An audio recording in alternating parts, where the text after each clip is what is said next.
This morning's scripture reading is from Exodus chapter 20, verse 22 through chapter 21, verse 11. I will be reading from the Christian Standard Bible translation. Then the Lord told Moses, "This is what you are to say to the Israelites. You have seen that I have spoken to you from heaven. Do not make gods of silver to rival me. Do not make gods of gold for yourselves. Make an earthen altar for me and sacrifice on it your burnt offerings and fellowship offerings, your flocks and herds. I will come to you and bless you in every place where I have caused my name to be remembered. If you make a stone altar for me, do not build it out of cut stones. If you use your chisel on it, you will defile it. Do not go up to my altar on steps, so that your nakedness is not exposed on it." Chapter 21. These are the ordinances that you are to set before them. When you buy a Hebrew slave, he is to serve for 6 years.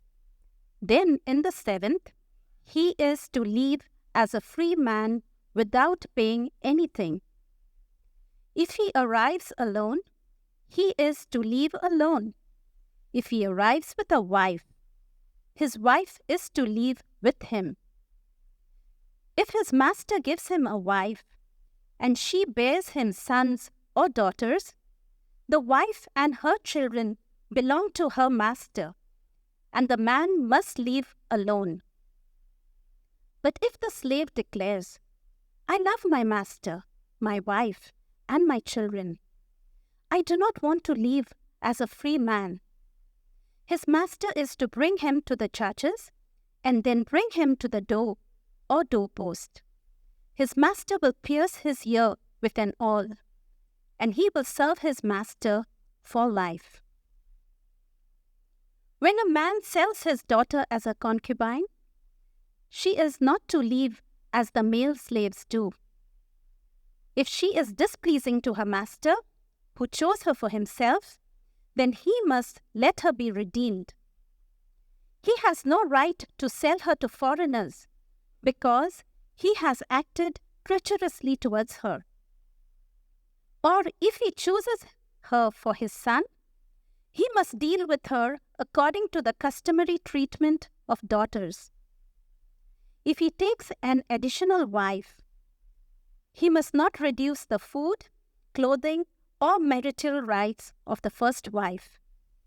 And if he does not do these 3 things for her, she may leave free of charge without any payment. This is the word of the Lord. Published in 1846 was a book by Alexander Dumas called The Count of Monte Cristo. Out of curiosity, anybody read The Count of Monte Cristo? Let me see those hands. Oh yeah, a few hands. Hey, this is great. Count of Monte Cristo, it follows the life of Edmond Dantes, a young, naive French sailor who finds himself mixed up in the events surrounding Napoleon Bonaparte's escape from exile in Elba. Happy, carefree, and rapidly rising through his career with childlike innocence, and soon to be married to the lovely Mercedes, he is falsely accused of treason. He's arrested and imprisoned without trial and placed in the infamous Chateau d'If. 6 years after he began his imprisonment in solitary confinement and on the brink of suicide, he is most unexpectedly met by Abbe Faria, who has dug a tunnel into his cell by mistake. Abbe Faria, turns out, is a priest and a scholar. For 8 years, Faria pours his vast knowledge into young Dantes in the form of languages, history, culture, science. Through the course of conversation and careful deduction, Faria determines the cause of Dantes' imprisonment. Crewmate Danglars, cutthroat bureaucrat Villefort, and his own friend Mondego, had conspired for their own personal gain to send Dantes away. But before his death, Faria tells Dantes of the location of a vast, hidden treasure on the island of Monte Cristo. Dantes escapes Chateau d'If with his new knowledge, his new skills, and quickly finds his vast fortune as a free man.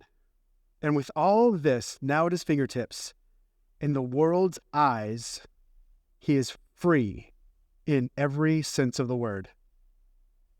And what will he use his newfound freedom for? Revenge. Dantes then begins with exacting calculation to undermine and destroy the lives of each of his enemies, Villefort, Danglars, and Mondego. As he reveals his identity to one of the three, they ask how he was able to do it all. His response? How did I escape? With difficulty. How did I plan this moment? With pleasure. He continues on his revenge spree until he realizes in a moment of clarity the devastation he is causing, not only to the associates of his three enemies, but to himself. "Fool that I am," said he, "that I did not tear out my heart the day I resolved to revenge myself." Utter freedom, unrivaled education, physical prowess, vast wealth, these had not served to give him the life he wanted. They had only brought further decay to his soul. With nothing to curb his appetite for revenge, his sinful nature was let loose. But what do 19th century French novels and ancient Hebrew law codes have in common? Well, we'll get to that. Our passage this morning comes to us from Exodus, chapter 20 and 21. If you're new to Redeemer this morning, know how glad we are that you joined us. You're most welcome. It's a joy to have you.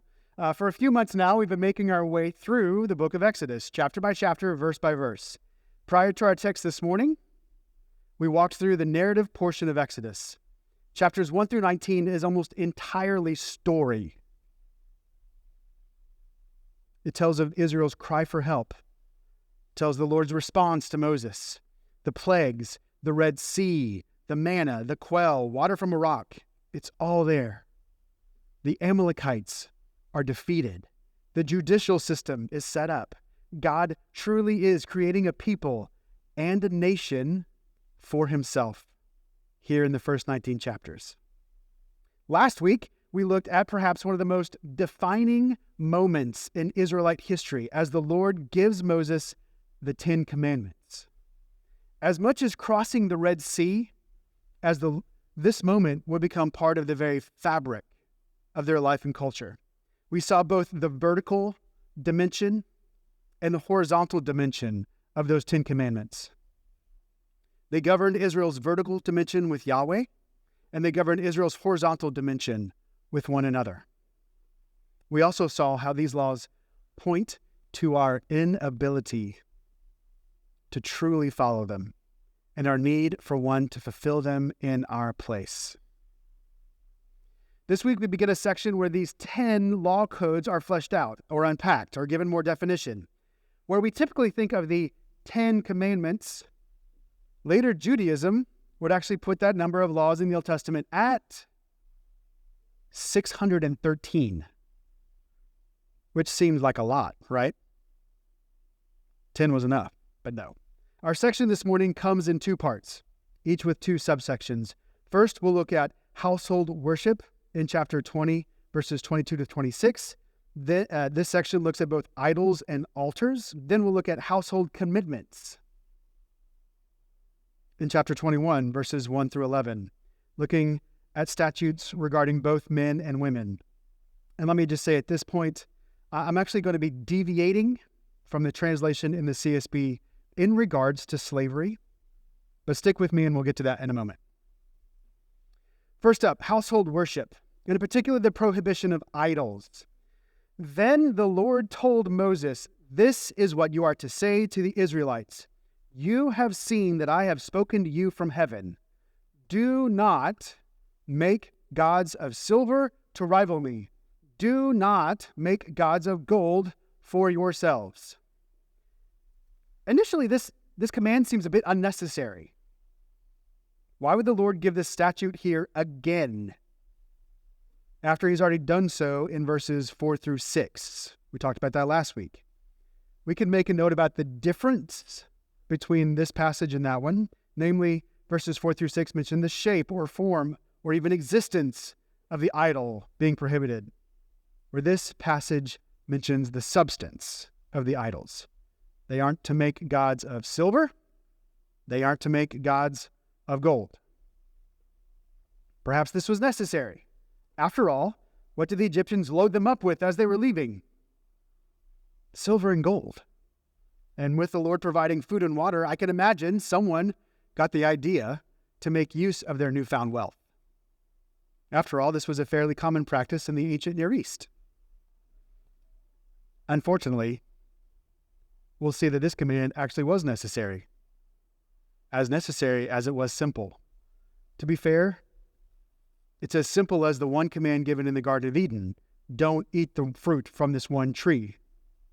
And yet, which fruit did Adam and Eve eat from? The fruit from the one tree.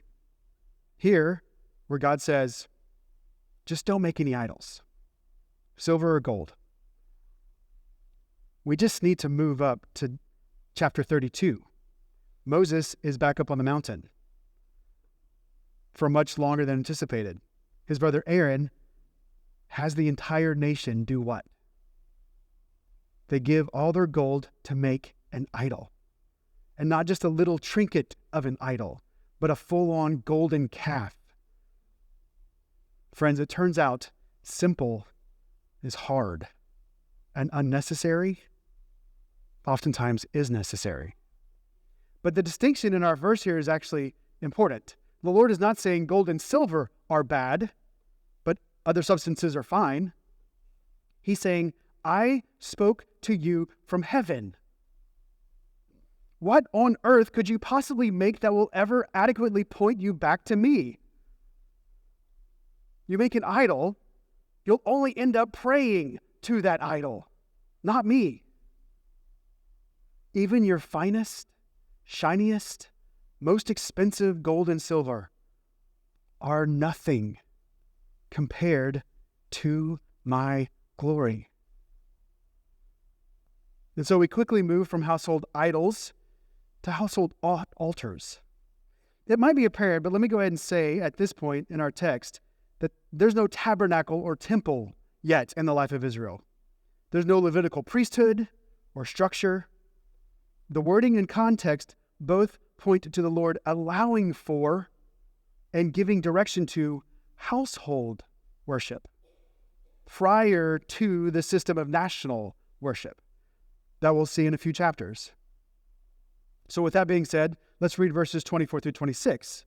Make an earthen altar for me and sacrifice on it your burnt offerings and fellowship offerings, your flocks and herds. I will come to you and bless you in every place where I cause my name to be remembered. If you make a stone altar for me, do not build it out of cut stones. If you use your chisel on it, you will defile it. Do not go up to my altar on steps, so that your nakedness is not exposed on it. First off, what do you notice about what the Lord prescribes here for the type of altar he wants? It's pretty simple, right? In fact, it's intentionally simple. What is recommended is an earthen altar made out of dried mud, really. What is allowed for is an altar made of stone, but not just any stone. They have to be normal, everyday, run-of-the-mill rocks, just lying around. It's almost as if the Lord's saying, okay, the altar, what I have in mind is fancy.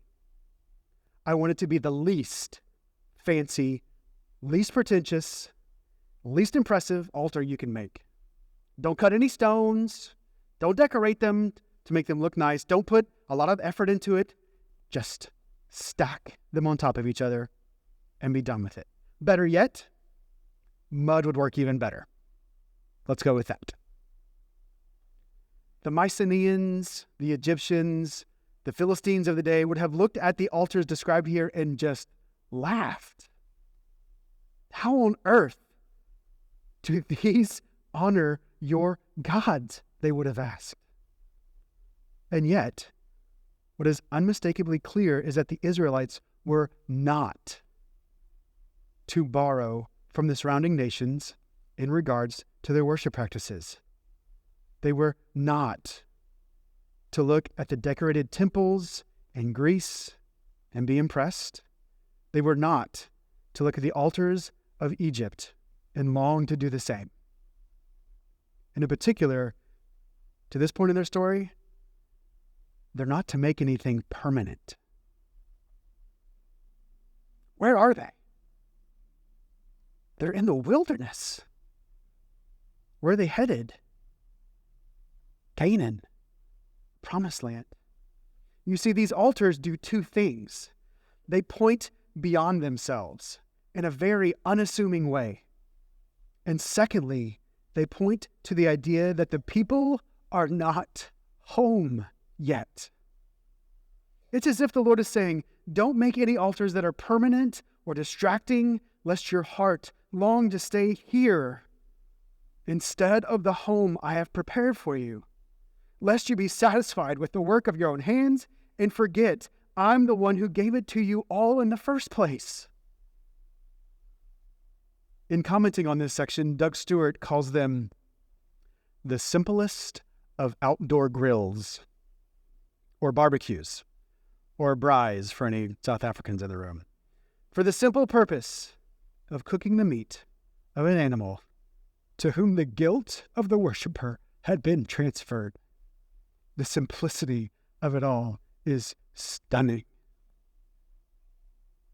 In regards to the bit about steps to the altar and not exposing oneself, just know that this would have been pretty common practice in the day. And yet, in their distinction to the surrounding nations, remember, they served a God who had clothed Adam and Eve in the garden. Remaining covered was a sign of God's covering their guilt with this sacrifice, and it would have been an important act. So having looked at household worship, let's now go to household commitments. But as I mentioned before, the wording that more adequately fits the context, I find, is not one that is used by the CSB, namely that of slavery, master, buy and sell. To be clear, slavery is utterly reprehensible and should be condemned in all of its forms. The question we're dealing with here is, what does this text say?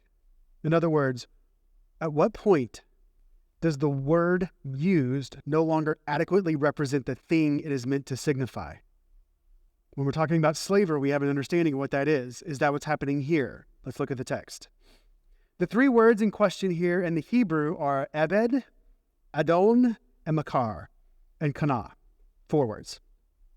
The CSB translate Ebed as slave, Adon as master, Makar as buy, and Kana as sell. And to be completely fair, Ebed can mean slave. But it also covers concepts like worker, employee, and servant. It's used over 1,000 times in the Old Testament. Adon can mean master, for sure, but it also covers concepts like boss, employer, lord, and owner. Makar can mean buy and Kana can mean sell, but they also cover virtually any financial transaction related to a contract. Our context here is in the realms of business and the household. After all, virtually all business at this time were household businesses, small businesses, cottage industries, those kinds of things. So now, seeing out options for each of these words, we then have to look to the context and to the other stipulations in play to determine what situation this law is pointing to. Sorry for being a little bit more technical this morning, but it's important. In regards to the translation of ebed, perhaps the biggest tip-off is the idea that the slave or servant is able to go free of his own accord after a period of 6 years. Modern-day concepts of slavery implicitly and instinctively carry with them the idea that the slave has no right or ability to leave. Clearly, this is not the case here. After 6 years, he no longer has any obligation to his master. Which brings us to the second word, adon. Like ebed, adon can mean any number of things depending on the context. Some of you have already recognized the name for God in this word, Adonai, which is used throughout the Old Testament. And yet, within the household, the adon has the authority to give direction to the others and provide oversight. Likewise, they also take on the responsibility for providing compensation for work and daily needs, like shelter, food, and water. In regards to the use of terms for buy and sell, let me simply point to a modern-day example. Show of hands in the room, how many of you are familiar with Bobby Bonilla?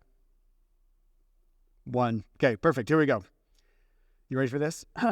In the early 1990s, Bobby Bonilla was the highest paid player in American baseball, thanks to a 5-year, $29 million U.S. contract. But that wasn't the insane part. The crazy part came when the New York Mets wanted to part ways with him, but still owed him $5.9 million. Instead of paying him out the close to $6 million, the Mets negotiated a new deal where he would instead be paid roughly $1 million a year plus interest for 25 years. The deferred payments began in 2011, meaning Bobby Bonilla is still being paid more than a few of the starting pitchers for the Mets, and he will be until the year 2035, when the buyout of his contract will have cost the Mets close to $30 million. You see, in modern-day English, in the world of sports, and in other realms of business, we talk about contracts all the time. And what happens in a contract? Two parties obligate themselves to each other, the employer and the employee. Benefits, requirements, all of those things. The world of sports contracts regularly has use of the terms like buy, sell, trade, and owner. This happens in football, which is what most of you, I think of soccer. And whether we're talking about millions of dollars in the big leagues or thousands of dollars in the minor leagues, athletes are literally selling their services to another and contractually obligating themselves to an owner. The point of the contract in the world of sports and in modern labor laws is to protect the employee from giving up too much of their rights and giving homage to the employer who has committed themselves to taking on the responsibility to provide financial stability for their employees. That being said, let's read chapter 21, verses 1 through 6. These are the ordinances that you are to set before them. When you buy a Hebrew slave or enter into a contract, financial obligation with a laborer, he is to serve you for 6 years. Then in the 7th, he is to leave as a free man without paying anything. If he arrives alone, he is to leave alone. If he arrives with a wife, he is to leave with him. She is to leave with him. If his master gives him a wife, and she bears him sons or daughters, the wife and her children belong to her master, and the man must leave alone. But if the slave or servant, worker, it declares, I love my master, my wife, and my children, I do not want to leave as a free man, his master is to bring him to the judges, and then bring him to the door or doorpost. His master will pierce his ear with an awl, and he will serve his master for life. So here we have, first up, household commitment for men, for the male workers. Here's the thing. The master and the employee enter into a work relationship that lasts 6 years. Over the course of 6 years, the employee has earned whatever they have agreed upon, including daily household and food the whole time. And now he's free to go. The question is how the law will see a fair parting of company between the two of them. If he came alone, he can leave alone. If he came already having a wife and family, he leaves with his wife and family. But then the third option is where it gets interesting, right? What happens if the master or owner or employer, head of the household, gives him a wife? Now remember, there are any number of reasons he would have been able to do this. Either she is his own daughter, but more likely, he had also taken the responsibility for this girl as a worker, servant, employee as well. And she is enforced upon him. He enters into an agreement to take her as his wife. In this case, were the husband to want to leave and the wife still have a number of years on her own contract, she would be walking out on her obligations. At this point, the husband could wait. He could buy out her contract, or he could enter into a lifelong contract of his own. These are options for him. What we clearly see in the text, and when we don't assume an early American form of slavery, is the ability for the employees to make decisions for themselves. As long as they don't abuse the risk the employer has assumed in taking them on. For many of us, option here seems out of place in our context and recent collective memory. The work-life relationship in the West has been strained, at least since the Industrial Revolution, where employees were dehumanized and given almost nothing for backbreaking work. And yet, that's not the kind of relationship we see here between this master and this worker. It seems here, freedom isn't the ultimate goal of human experience. There's a lot more to be said in regards to verses 1 through 6, to be sure. But for lack of time and possibly attention span, let's move on to verse 7 through 11 and the household commitment for women. When a man sells his daughter as a concubine, she is not to leave as the male slaves do, if she is displeasing to her master, who chose for himself, and then he must let her be redeemed. He has no right to sell her to foreigners because he has acted treacherously toward her. Or if he chooses her for his son, he must deal with her according to the customary treatment of daughters. If he takes an additional wife, he must not reduce the food, clothing, or marital rights of the first wife. If he does not do these three things for her, she may leave free of charge without any payment. If you're like me, the word concubine has almost no usage in my day-to-day life. It's not a word or a concept that has any immediate meaning for me.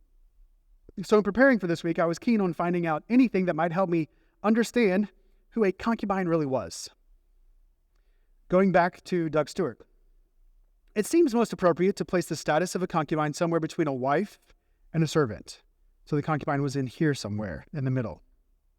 In other words, she is afforded an elevated status above the everyday female worker in the house, and yet she cannot claim all that a wife would. Doug Stewart points to inheritance, the inheritance for her or her children as the thing that she wouldn't be entitled to. Before you walk away thinking I've signed off on men taking concubines or second wives or anything like that, I haven't. I don't read the Bible that way. Any discussion about second wives or concubines at this point is going to be driven by the text before us and how it was applied in the life of Israel as a nation at the time. But more on that in a second. In regards to her treatment, two things of note. We're simply told that her husband wishes to dissolve their union, and that the reason he wishes this is that she has become displeasing to him. Like legal code today, a lot, hinges on our definition of this word displeasing. Could it be that he simply lost interest? Could it be that his desire is now centered elsewhere? Could it be that after entering into this relationship, he discovers something uncouth. Perhaps. The word for displeasing, like the other words discussed earlier, has a pretty wide semantic range. It can mean a number of things. Most consistently, the word draws upon the idea of being bad or evil. However this word is applied, the man was not simply allowed to send her away to another country, which would have been treacherous, we see. Her family had first rights on bringing her back, which is what chapter 21, verses 1 through 11 seems to center on, actually. Transfer of belonging from one family within Israel to another. In particular, these first law codes seem to regulate and focus on the treatment of those Israelites on both sides of the relationship who might be easily mistreated or exploited.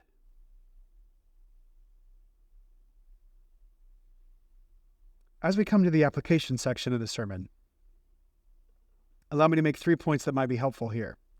First, law codes curb behavior, not the heart. Second, don't let your past define you. Third, the law was never meant to be perfect. First, laws curb behavior, not the heart. Let me lighten it up a little bit. A little bit of internet research this week uncovered some pretty interesting things about the human behavior. Sometimes we need to have things spelled out for us, it seems. Sometimes we need to prohibit what we never imagined, and sometimes we take things a bit too far. Take some of these examples, for instance. Did you know it is illegal to wash your neighbor's car without permission in Los Angeles, California? No.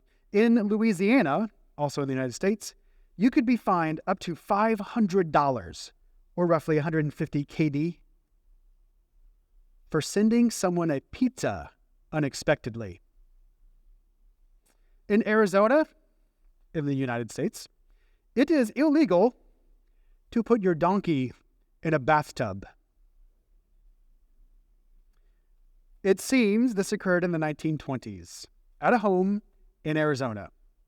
Unfortunately, the bathwater was running while the donkey fell asleep, and the house was flooded. Which, as part of this is not in this text, but as part of the story, was the donkey supposed to turn the water off and he fell asleep, or what's going on here? I don't know. But it turns out the donkey was swept away. And according to news reports, the townspeople were able to rescue the poor animal. And just in case you thought the United States was the only place to strange laws, it turns out, until recently, it was illegal to change your own light bulb in Victoria, Australia. Where's Daniel? Daniel, it's a legal requirement to smile at all times, except at funerals or hospitals in Milan, Italy. Jeremy, it's against the law to play too many non-Canadian artists on Canadian radio. Apparently, 35% is the threshold you have to get to. Lastly, in Samoa, it's illegal to forget your wife's birthday. There's other consequences, but it's illegal. While humorous at times, what do these laws say about us as a people? Humanity. They say that the human heart is so wicked, I can twist an act of kindness, like washing a neighbor's car, into a demand for payment. I can send someone a pizza, knowing full well they're allergic to any number of toppings or ingredients that might harm them. And while I don't know what to make of the donkey in the bathtub or changing a light bulb, requiring people to smile all the time doesn't make them happy. Honestly, it might just be a constant reminder of their own sadness. And while I have nothing against Justin Bieber or Michael Bublé, listening to them won't encourage me to love my Canadian neighbors anymore. We love them as much as we can already, right? And I'm sorry, Samoa, but you're only adding insult to injury Were I to forget my wife's birthday, Emily, finding me won't increase my love for her. No amount of legislation will increase my affections. That's a heart issue.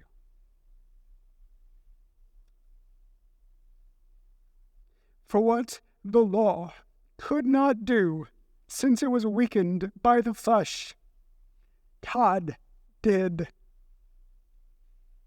He condemned sin in the flesh by sending his own Son in the likeness of sinful flesh as a sin offering, in order that the law's requirements would be fulfilled in us who do not walk according to the flesh, but according to the Spirit.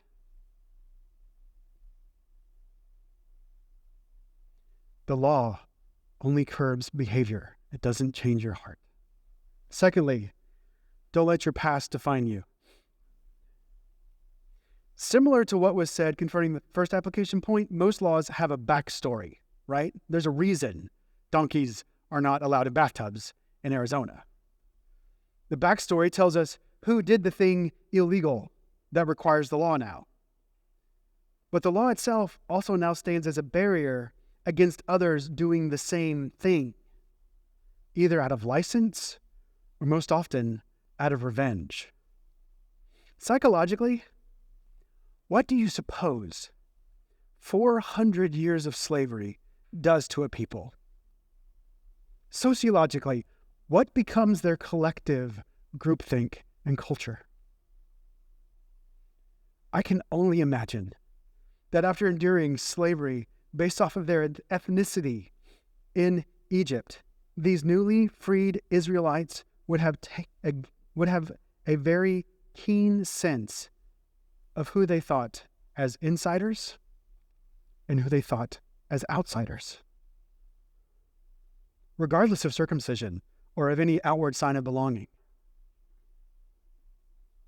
I imagine, after being set free from a life of slavery, the idea of decent labor agreements between employee and employer would have been hard to realize. After all, this is the way it's always been done, they could have thought. I imagine, after the oppression of making bricks without straw, cutting corners to make a few extra bucks of their own at the expense of their workers would have been a self-justifying act. I imagine the jockeying for position set in pretty fast. I imagine everyone was pretty keen on getting the justice they had been denied their whole lives. And I imagine years of verbal and physical and emotional mistreatment. It would have been hard of thinking of treating people another way. Now that it is your turn to be in charge. After all, we do what we know. Taking revenge on those who harmed you or to whoever is next in line would be pretty easy. Just ask our friend, the Count of Monte Cristo. And yet, what comes first, grace or law? For those who are in Christ, who have been washed and sanctified and justified and adopted into his family, he has rescued us from what? From the domain of darkness and transferred us into the kingdom of the Son he loves. Can I ask you a question?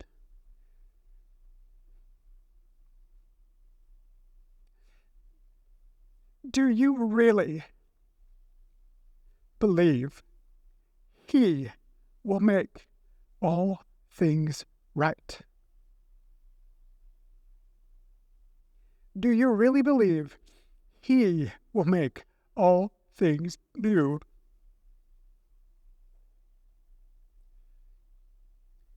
Do you really believe he brought you, pitiable, poor, blind, and naked though you were,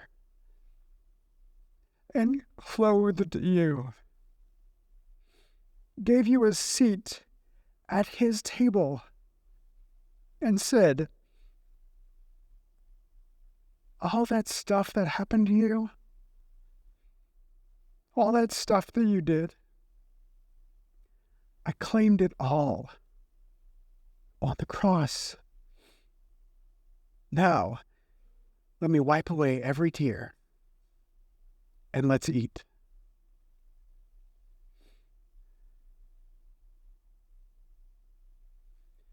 Don't live out of your past. Live in light of what Christ has, is, and will do on your behalf. Lastly, the law was never meant to be perfect. If you're like me, you've felt the tension here in these verses. There's some categories here that are pretty foreign to me or altogether uncomfortable. I've already mentioned concubines, second wives, divorce. These things, they honestly make me feel pretty awkward. Why not simply provide a law code that defines and provides pathways for a just and free and flourishing society? Why not write the Christian version of Plato's Republic? After all, they had been set free and they were starting afresh. This would have been a really, really good time to do so. And yet, if our first application point about the human heart holds true, we would be incorrect to put our hopes in these things while our hearts are the way they are. This was Jesus' reasoning. Remember his conversation with the Pharisees and his disciples in Matthew 19? Jesus himself said, Moses permitted you to divorce your wives because the hardness of your heart. He turns it back on them and the inability of the law to provide them a happy marriage. Likewise, 1 Corinthians 7, Paul gives direction to the church at Corinth, where some had come to believe in Christ and yet still had an unbelieving husband or wife. They were in a dilemma. They were now unequally yoked, and yet they knew God hates divorce. What do? An accommodation needs to be made. The accommodation in 1 Corinthians 7 is to remain unequally yoked, although that had been prohibited. All of this is why we never move on from the gospel. We never move on from repentance and faith. We never move on from a life that pleads the redemption found in Jesus. We never move on from the hope that we have in Christ. Even now, having experienced his grace and forgiveness, we are prone to stumble. We are prone to go back. Read your New Testament. We never see the picture of a pure and just and flourishing society in the church. What we see are people who have been redeemed and forgiven, seeking to live in step with the Spirit out of that adoption into his family, but still struggling in the here and now. What we strive for will only be fully realized in the new heavens and the new earth. His kingdom has come. His kingdom will come. And his kingdom is forever. And while we live in that tension here and now, let us continue to live graciously towards each other with kindness and with a heart that understands all that Christ will do in me and in you hasn't been accomplished yet. But one day it will be.